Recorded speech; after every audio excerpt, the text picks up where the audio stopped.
Unit 8, a Who Killed the Emperor. It's a story as compelling as any murder mystery. It begins in 1821 on the remote British island of St. Helena in the South Atlantic Ocean. This is where Napoleon Bonaparte, one-time Emperor of France, is held prisoner after losing his final battle at Waterloo in 1815. In February 1821, Napoleon's health reportedly begins to fail, and he dies 3 months later at the age of 51. An autopsy performed the next morning reveals a stomach ulcer, possibly cancerous. The real cause of death, however, has been in dispute ever since. Historians, toxicologists, doctors, and other experts, as well as amateur investigators, have considered the question of how and why Napoleon died. Many are convinced that he was actually murdered.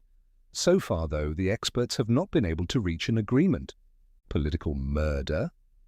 C. Ben Weider, founder of the International Napoleonic Society, believes that Napoleon was poisoned with arsenic, a deadly chemical. Weider has relentlessly sought the cause of Napoleon's death for more than 4 decades and has put considerable resources into solving the mystery. In his view, Napoleon was poisoned by the British and by French royalists who wanted him out of the way once and for all. Weider offers as the central point of his hypothesis the hair analysis done by Pascal Kintz, a French toxicologist at the Legal Medicine Institute of Strasbourg. Kintz analyzed Napoleon's hair and confirmed that it contained arsenic. While Kintz can't say exactly how or why the arsenic was there, Weider is convinced that the poisoning of Napoleon was planned and deliberate. Poisoned by his wallpaper? David Jones, an immunologist 5 at the University of Newcastle in England, has studied the walls at Longwood House, the building on St. Helena where Napoleon lived his last years. He found that the wallpaper was painted with a substance containing arsenic. According to Jones, conditions on the hot and humid island caused the arsenic to be released into the air. Then again, paint may not have been the only source of arsenic on St. Helena. Some toxicologists say that it is not uncommon for people who eat large amounts of seafood to have an unusually high level of arsenic in their blood. Because St. Helena is a small island 2,000 kilometers from the nearest mainland, it is likely that a large part of Napoleon's diet consisted of seafood.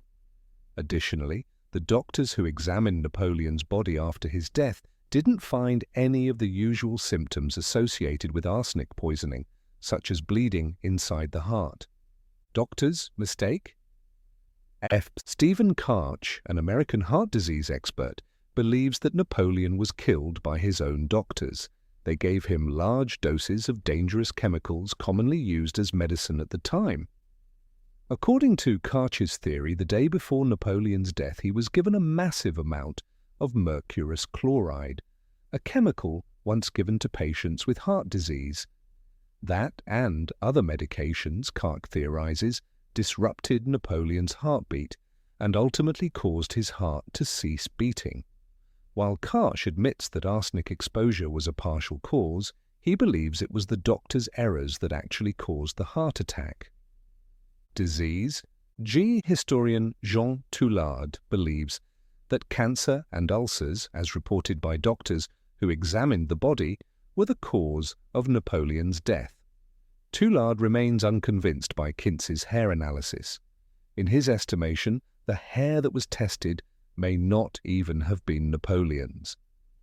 Toulard also discounts the poisoning theory on the grounds that no one has yet found anything linking the British or the French royalists, or anyone else for that matter, to a plot against Napoleon's life.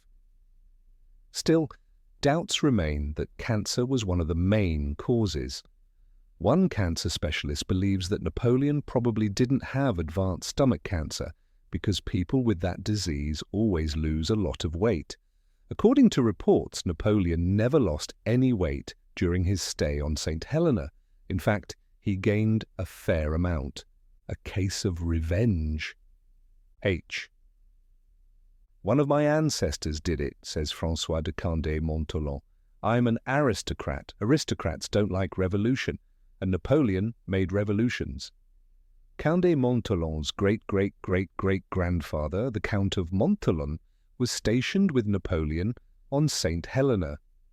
Napoleon had a love affair with the Count's wife, and there were rumours that Napoleon was in fact the father of her youngest child. The Count, it is observed, had control of Napoleon's wine cellar and food. Could he, motivated by revenge, have poisoned the wine? Aye, everyone is right, and no one is right, says Paul Faunes of the Georges Pompidou Hospital in Paris.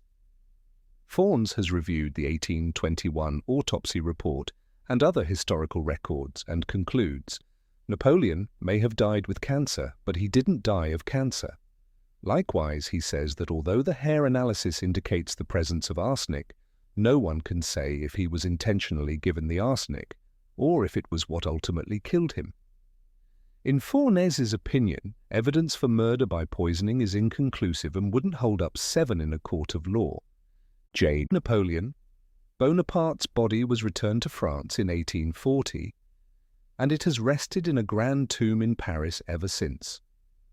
Some think it is time to open the tomb and to examine the remains using modern methods. French historian and Dr. Jean-François Lemaire, however, believes that serious science and history have little to do with it anymore. We are now in the world of entertainment, he says. It seems unlikely that new facts will settle the issue. People just enjoy the mystery too much.